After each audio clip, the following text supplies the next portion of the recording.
8 अगस्त 1963 रात के ठीक 3 बजे ब्रिटेन की ठंडी हवा में एक ट्रेन अंधेरे को चीरती हुई आगे बढ़ रही थी। ये कोई आम ट्रेन नहीं थी, ये थी रॉयल मेल ट्रेन, जिसमें भरा था करोड़ों का कैश। सब कुछ बिल्कुल सामान्य लग रहा था, लेकिन अचानक सिग्नल रेड हो गया। ड्राइवर चौंक गया। इस जगह पर कभी सिग्नल रेड नहीं होता। ट्रेन धीरे धीरे रुकती है, चारों तरफ घना अंधेरा, न कोई स्टेशन न कोई आवाज, और तभी छाया से निकलते हैं कुछ साए, चेहरे ढके हुए, हाथों में हथियार। दरवाजा खुलता है, ड्राइवर को बाहर खींच लिया जाता है। शांत रहो वरना यहीं खत्म कर देंगे। कुछ ही सेकंड में पूरी ट्रेन उनके कब्जे में थी। ये कोई अचानक हमला नहीं था, ये था एक प्लान किया हुआ परफेक्ट हीस्ट, और अगले 15 मिनट में इतिहास बनने वाला था। वो कोई रैंडम ट्रेन नहीं थी जिसे लूटा गया, ये थी रॉयल मेल ट्रेन, ब्रिटेन की सबसे भरोसेमंद कैश ट्रांसपोर्ट लाइन। 1960 के दशक में हर रात ये ट्रेन ग्लासगो से लंदन जाती थी और अपने साथ ले जाती थी बैंकों का पैसा, पोस्ट ऑफिस की कमाई और लाखों पाउंड कैश।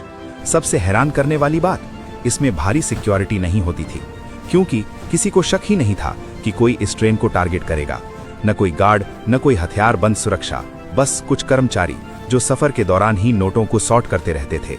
और यही बनी उन लुटेरों की सबसे बड़ी ताकत। ये कोई आम गैंग नहीं थी, और ये चोरी कोई अचानक लिया गया फैसला नहीं था। इसके पीछे था एक दिमाग, शांत, चालाक और बेहद खतरनाक। उसका नाम था ब्रूस रेनल्ड्स। दिखने में बिल्कुल सामान्य, लेकिन सोच एक प्रोफेशनल क्रिमिनल की। छोटी मोटी चोरियों से शुरू करके वो अब एक बड़ा खेल खेलना चाहता था, ऐसा खेल जो इतिहास बन जाए। ब्रूस जानता था, अगर एक ही बार में बड़ा दांव खेलना है तो प्लान भी उतना ही परफेक्ट होना चाहिए। उसने महीनों तक रॉयल मेल ट्रेन पर रिसर्च की, उसका टाइम, उसका रूट और उसकी सबसे बड़ी कमजोरी, कमजोर सिक्योरिटी। ब्रूस रेनल्ड्स जानता था, इतना बड़ा खेल अकेले नहीं जीता जाता। उसे चाहिए थे सही लोग सही जगह पर। और फिर एक एक करके जुड़ने लगे लोग। कोई था ड्राइवर एक्सपर्ट जो ट्रेन संभाल सके, कोई था सिग्नल का जानकार जो सिग्नल का खेल खेल सके, और बाकी ताकतवर आदमी जो कुछ ही मिनटों में पूरी ट्रेन पर कब्जा कर लें। ये कोई आम चोर नहीं थे, ये थे अपने अपने काम के मास्टर। कुल मिलाकर 15 लोग, एक ही मिशन। हर किसी का रोल तय था। कौन सिग्नल बदलेगा, कौन ड्राइवर को काबू करेगा, कौन कैश उठाएगा और कौन बाहर गाड़ी लेकर इंतजार करेगा। कोई गलती की गुंजाइश नहीं थी। ये कोई जल्दबाजी में बनाया गया प्लान नहीं था, ये था महीनों की तैयारी का नतीजा। ब्रूस और उसकी टीम ने हर छोटी बड़ी चीज पर काम किया। ट्रेन का टाइम टेबल, कब निकलती है, कब कहां पहुंचती है, रूट की स्टडी, कौन सा हिस्सा सबसे सुनसान है, और सबसे जरूरी सिग्नल सिस्टम। उन्होंने चुना एक ऐसा स्पॉट जहां दूर दूर तक कोई नहीं था, और वहीं खेला जाने वाला था रेड सिग्नल का खेल। एक नकली सिग्नल सेट किया गया ताकि ट्रेन खुद रुक जाए बिना किसी शक के। लेकिन प्लान यहीं खत्म नहीं होता। एस्केप रूट भी तैयार था। कहां से भागना है, कहां मिलना है और कहां छिपना है, हर कदम पहले से तय था। यहां तक कि उन्होंने एक फार्म हाउस भी चुना जहां लूट के बाद सब कुछ छिपाया जा सके। सब कुछ इतना परफेक्ट था कि जैसे कोई फिल्म चल रही हो। वो रात आ चुकी थी, ठंडी हवा, चारों तरफ सन्नाटा और अंधेरे में छिपे 15 साए। सब अपनी अपनी जगह पर थे। सिग्नल के पास वो आदमी तैयार खड़ा था जिसके एक कदम से पूरी ट्रेन रुकने वाली थी। दूर से आती है ट्रेन की आवाज, धीरे धीरे तेज होती हुई, और फिर नकली रेड सिग्नल ऑन कर दिया गया। ट्रेन के अंदर ड्राइवर को कुछ अजीब लगा, लेकिन अब बहुत देर हो चुकी थी। ब्रेक लगे, पहिए चीखे और ट्रेन अंधेरे के बीच रुक गई। बस यही पल था जिसका महीनों से इंतजार था। अचानक अंधेरे से निकलते हैं वो लोग, तेज कदम, साफ प्लान। कुछ सेकंड में ही उन्होंने इंजन को घेर लिया। ड्राइवर को नीचे उतारा गया और उसकी जगह उनका अपना आदमी बैठ गया। अब ट्रेन उनके कंट्रोल में थी, बिना किसी शोर के, बिना किसी हड़बड़ी के। सब कुछ प्लान के मुताबिक चल रहा था। अब खेल शुरू हो चुका था। ट्रेन रुक चुकी थी, इंजन उनके कब्जे में था, और अब टारगेट था कैश। गैंग के बाकी लोग तेजी से अंदर घुसे, सीधा उस डिब्बे की तरफ जहां भरे थे नोटों के बैग। अंदर बैठे कर्मचारी कुछ समझ पाते उससे पहले ही, नीचे बैठो, कोई हिलेगा नहीं। डर, सन्नाटा और सिर्फ कदमों की आवाज। लेकिन यहां सबसे अलग चीज थी, कोई बेवजह हिंसा नहीं, सब कुछ सिर्फ काम के लिए। एक एक करके भारी बैग उठाए जाने लगे। किसी के पास टाइम नहीं था, न बात करने का, न सोचने का। सिर्फ 15 मिनट, और हर सेकंड कीमती था। बाहर गाड़ियां तैयार खड़ी थीं, अंदर कैश तेजी से लोड हो रहा था। और फिर सब खत्म। न गोली चली, न चीख पुकार, बस 2.6 मिलियन पाउंड्स हवा में गायब। आज के समय में ये रकम लगभग 50 करोड़ रुपए से भी ज्यादा होती है। इतनी सफाई से जैसे कुछ हुआ ही नहीं। लूट पूरी हो चुकी थी। अब सबसे बड़ा सवाल था, भागना कैसे है, क्योंकि असली खेल लूट के बाद शुरू होता है। गैंग तेजी से ट्रेन से उतरी और सीधा पहुंची उन गाड़ियों तक जो पहले से तैयार खड़ी थी। कोई शोर नहीं, कोई घबराहट नहीं, सब कुछ प्लान के मुताबिक। कुछ ही मिनटों में वो जगह खाली थी और ट्रेन फिर से अंधेरे में अकेली खड़ी थी। अब अगला पड़ाव लेदरस्लेड फार्म, एक सुनसान फार्म हाउस जहां कोई शक भी नहीं करता। यहीं पर उन्होंने सारा पैसा इकट्ठा किया, बैग खोले, नोट गिने, सब कुछ परफेक्ट लग रहा था।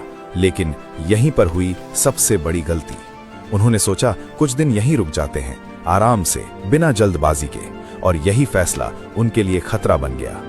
कुछ लोगों ने बिना दस्ताने के काम किया, फिंगरप्रिंट्स छोड़ दिए, कुछ चीजें साफ नहीं की गई, कुछ सबूत वहीं रह गए और वो समझ भी नहीं पाए कि उन्होंने पीछे अपनी पहचान छोड़ दी है। सुबह होते ही ब्रिटेन में हड़कंप मच गया। इतनी बड़ी लूट और कोई सुराग नहीं। पुलिस हरकत में आ चुकी थी। पूरे देश में अलर्ट, रेलवे ट्रैक सील, नाकाबंदी, पूछताछ शुरू। लेकिन शुरुआत में कुछ भी हाथ नहीं लगा। न कोई गवाह, न कोई साफ सबूत, जैसे ये पूरी वारदात हवा में हुई हो। लेकिन पुलिस ने हार नहीं मानी। उन्होंने एक एक चीज जोड़नी शुरू की। ट्रेन का रूट, सिग्नल में छेड़छाड़, आसपास के इलाके, और फिर एक छोटा सा सुराग उन्हें ले गया एक सुनसान जगह तक, लेदरस्लेड फार्म। 12 अगस्त 1963 जब पुलिस वहां पहुंची, दरवाजा खुला था, अंदर सन्नाटा, लेकिन सब कुछ बोल रहा था। फर्श पर पड़े थे खाने के डिब्बे, कंबल और कुछ छोड़े गए सामान, और सबसे बड़ा सबूत फिंगरप्रिंट्स। यही वो गलती थी जिसने पूरी कहानी पलट दी। अब पुलिस के पास था पहला ठोस सुराग, और फिर शुरू हुआ एक एक करके गैंग के लोगों को पकड़ने का सिलसिला। कोई छिपा, कोई भागा, लेकिन ज्यादा दिन तक कोई बच नहीं पाया। अब खेल बदल चुका था। पहले वो शिकारी थे, अब वो शिकार बन चुके थे। पुलिस उनके पीछे थी, हर शहर, हर बॉर्डर पर नजर। 1963 से 1964 के बीच एक एक करके गैंग के सदस्य पकड़े जाने लगे। कोई होटल में, कोई दोस्त के घर, कोई छुपते छुपाते, लेकिन ज्यादा दिन तक कोई बच नहीं पाया। फिर भी कुछ लोग थे जो अभी भी आजाद थे। उनमें सबसे बड़ा नाम ब्रूस रेनॉल्ड्स, मास्टरमाइंड, जो अब खुद भाग रहा था। वो देश छोड़कर भागा, नकली पहचान, छिपते छुपाते, लेकिन भागना आसान नहीं होता। हर दिन डर के साथ जीना, हर आवाज पर शक, हर दरवाजे पर डर। और फिर एक और नाम सामने आया, रॉनी बिग्स, जिसे पुलिस ने पकड़ लिया था। लेकिन कहानी यहीं खत्म नहीं हुई। लेकिन 1965 में रॉनी बिग्स ने जेल से एक फिल्मी तरीके से भागकर सबको चौंका दिया, और फिर वो भी गायब हो गया। अब ये सिर्फ चोरी नहीं थी, ये बन चुकी थी एक इंटरनेशनल चेज। पुलिस, मीडिया, सबकी नजर इन पर थी। आखिरकार लंबी भागदौड़ के बाद गैंग के ज्यादातर सदस्य पुलिस की गिरफ्त में थे। अब फैसला होना था कोर्ट में। अप्रैल 1964, कोर्ट रूम भरा हुआ था। मीडिया, जनता, हर किसी की नजर इसी केस पर थी, क्योंकि ये कोई आम केस नहीं था। ये था ब्रिटेन का सबसे बड़ा ट्रेन रॉबरी केस। एक एक करके सबूत पेश किए गए। फिंगरप्रिंट्स, फार्म हाउस से मिला सामान, गवाहों के बयान, सब कुछ सीधे उन तक पहुंच रहा था। गैंग के कुछ लोग चुप थे, कुछ अपनी सफाई दे रहे थे, लेकिन सच अब छुप नहीं सकता था। और फिर आया फैसले का दिन। पूरा कोर्ट रूम शांत था। जज ने एक एक करके सजा सुनानी शुरू की। 30 साल तक की सजा, इतनी सख्त सजा कि पूरे देश में चर्चा शुरू हो गई। कुछ लोगों को लगा यह सही है, कुछ ने कहा यह बहुत ज्यादा है, लेकिन एक बात साफ थी, कानून ने अपना फैसला सुना दिया था। फैसला आ चुका था, सजा भी मिल चुकी थी, लेकिन कहानी यहीं खत्म नहीं हुई। असली कहानी तो अब शुरू हुई थी। पूरे ब्रिटेन में हर जगह बस इसी की चर्चा थी। अखबार, रेडियो और लोगों की बातें, ग्रेट ट्रेन रॉबरी।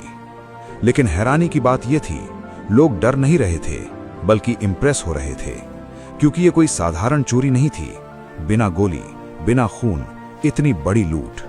कुछ लोगों के लिए ये गैंग क्रिमिनल्स थे, लेकिन कुछ के लिए ये थे रॉबिन हुड जैसे किरदार, सिस्टम को मात देने वाले स्मार्ट चोर। धीरे धीरे ये कहानी बन गई एक लेजेंड। फिल्में बनी, किताबें लिखी गईं, इंटरव्यू हुए और कुछ लुटेरे सेलिब्रिटी बन गए। इतनी बड़ी चोरी, इतनी बड़ी जांच, फिर भी कुछ सवाल आज तक अनसुलझे हैं। सबसे बड़ा सवाल, पूरा पैसा गया कहां? जो रकम लूटी गई थी उसका एक हिस्सा तो मिला, लेकिन बाकी जैसे हवा में गायब हो गया। कई लोगों का मानना है कुछ पैसा आज भी कहीं छुपा है, किसी गुप्त जगह पर, किसी ऐसे इंसान के पास जो कभी पकड़ा ही नहीं गया। और सिर्फ पैसा ही नहीं, इस प्लान की पूरी सच्चाई भी कभी सामने नहीं आई। क्या सच में कोई इनसाइडर था जिसने ट्रेन की जानकारी दी, या फिर यह सब सिर्फ एक परफेक्ट रिसर्च थी? कुछ नाम कभी सामने नहीं आए, कुछ चेहरे आज भी अनजान हैं, और यही चीज इस कहानी को और भी रहस्यमय बना देती है, क्योंकि हर बड़े क्राइम के पीछे कुछ राज छुपे होते हैं, और इस कहानी में वो राज आज भी जिंदा हैं।